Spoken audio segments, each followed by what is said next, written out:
Hard अगर रहेगा तो आपको कम नंबर में भी सिलेक्शन हो जाएगा। यही तो एग्जाम निकालने का तरीका होता है। आपको बनाने से ज्यादा आपको पता होना चाहिए कि कौन सा क्वेश्चन हमको छोड़ करके आगे बढ़ना है इस पे। हेलो दोस्तों, एक और नए वीडियो में आपका स्वागत है। जिनका भी एग्जाम ALP CBT 2 का एग्जाम है उनको हमारी तरफ से ऑल द बेस्ट एग्जाम के लिए। एग्जाम दो डेट में होना है, 19 मार्च और 20 मार्च को एग्जाम होना है। वो दोनों डेट में आपको दो शिफ्ट में आपको एग्जाम होगा। फर्स्ट शिफ्ट और सेकंड शिफ्ट में एग्जाम होना है आपको। फर्स्ट शिफ्ट का जो एग्जाम रहेगा वह 9:30 बजे से 12 बजे यानी 2.5 घंटा का एग्जाम होगा लगातार। इसमें आपको कोई ब्रेक नहीं होगा और इसमें आपको पार्ट ए और पार्ट बी दोनों साथ में होगा। सबसे पहले पार्ट ए का एग्जाम होगा, उसके बाद पार्ट बी का एग्जाम होगा। पार्ट ए 100 नंबर का, आप सभी को पता है 90 मिनट का समय। पार्ट बी 75 नंबर का और 60 मिनट का समय मिलेगा आपको। जो पार्ट बी है उसमें सिर्फ आपको 27 नंबर यानी टोटल का 35% नंबर लाना है, समझ गए। और बाकी सारा खेला पार्ट ए पे है। 100 नंबर पे आप ही इसी पे आपको मेरिट डिसाइड करेगा और यही डिसाइड करेगा कि आप साइको में बैठिएगा कि नहीं बैठिएगा। तो शिफ्ट सेकंड शिफ्ट वालों के लिए है कि उनका 2:30 बजे से एग्जाम स्टार्ट होगा और 5 बजे तक चलेगा। ये भी 2.5 घंटा होगा। ये भी पार्ट ए और पार्ट बी दोनों साथ में लगातार होगा। पहले पार्ट ए होगा, उसके बाद पार्ट बी होगा।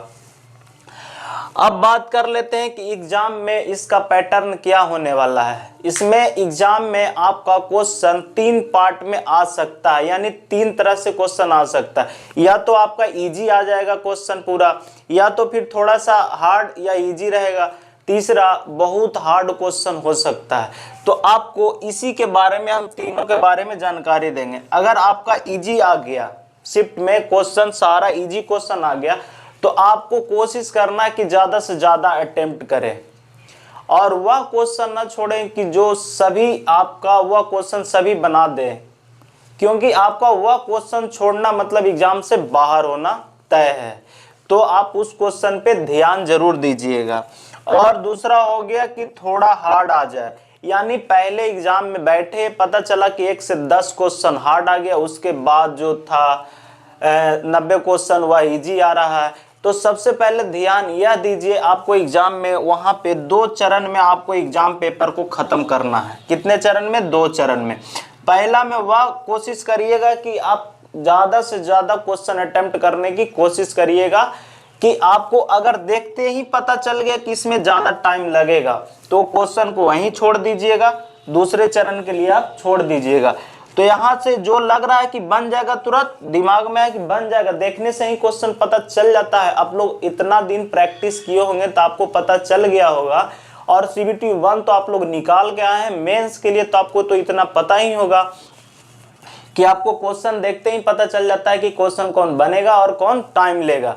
तो जो क्वेश्चन जल्दी बनने वाला है उसको बनाते हुए आगे चले जाइएगा। टोटल 1 से 100 क्वेश्चन तक आपको पहुंचना है।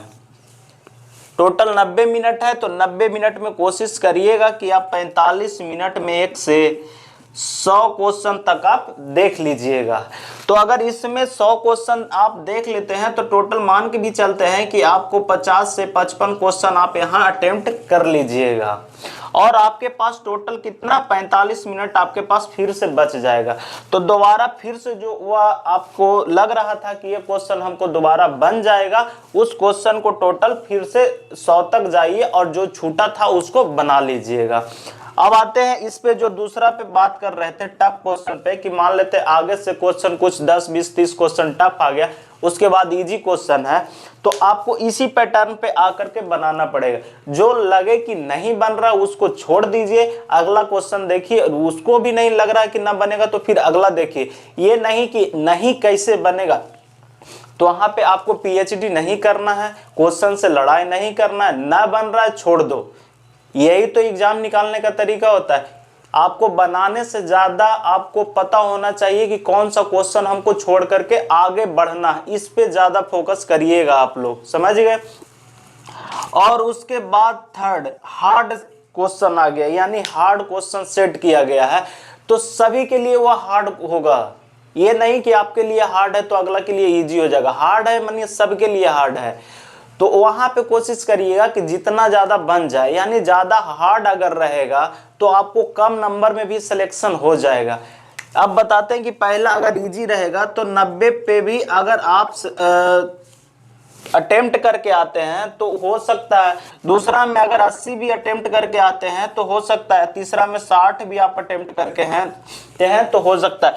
क्योंकि हार्ड है तो सभी के लिए हार्ड है, मॉडरेट है हार्ड, वो आगे से हार्ड क्वेश्चन दे दिया है, पीछे इजी दे दिया है तो उस सबके लिए है, और इजी दे दिया है तो सबके लिए इजी है। ये जान लीजिए, जो इजी क्वेश्चन है वह एग्जाम में ज्यादा से ज्यादा छूटता है। तो आप लोग अपने दिमाग को शांति से वहां पे ले जाइएगा, आराम से शांति से क्वेश्चन को अटेम्प्ट करिएगा, कोई हड़बड़ाहट नहीं है, कोई अपने अंदर झिझक नहीं, और साथ में हो सके तो पानी पी लीजिएगा, क्योंकि ज्यादा भी पानी ना पीजिएगा कि लगातार आपको बाथरूम जाना पड़े। समझ गए? अपने दिमाग को शांत रखिए, और एक दिन पहले जिनका अगर 19 तारीख का एग्जाम है तो वह 18 तारीख को पूरी भरपूर नींद लें। समझ गए? ज्यादा से ज्यादा कोशिश करें कि वह नींद लें, कि जिससे कि अगला दिन आपको उनको एग्जाम देने में परेशानी ना हो।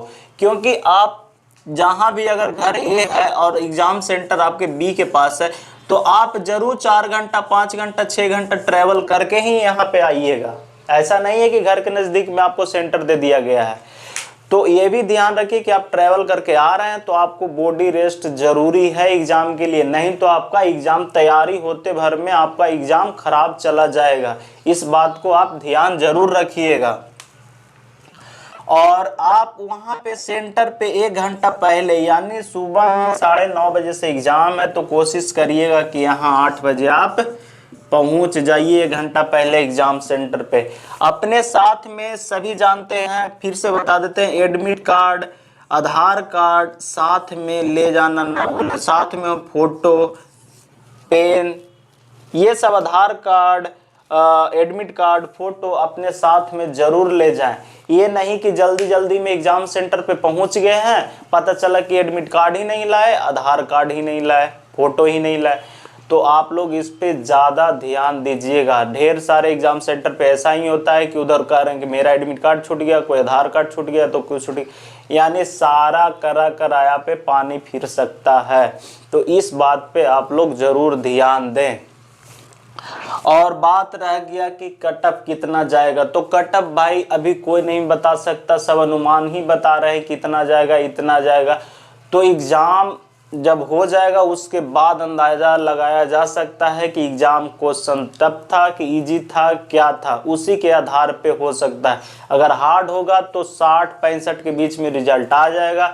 अगर थोड़ा सा भी हार्ड इजी रहा तो आपको 75 प्लस, यानी आपको 75 प्लस नंबर लाना पड़ेगा, तब जाके आपको साइको में बैठने के लिए बुलाया जाएगा। और फाइनल मेरिट लिस्ट की बात करें तो पार्ट ए का 70 और साइको का 30% मिला करके आपको फाइनल मेरिट लिस्ट बननी है।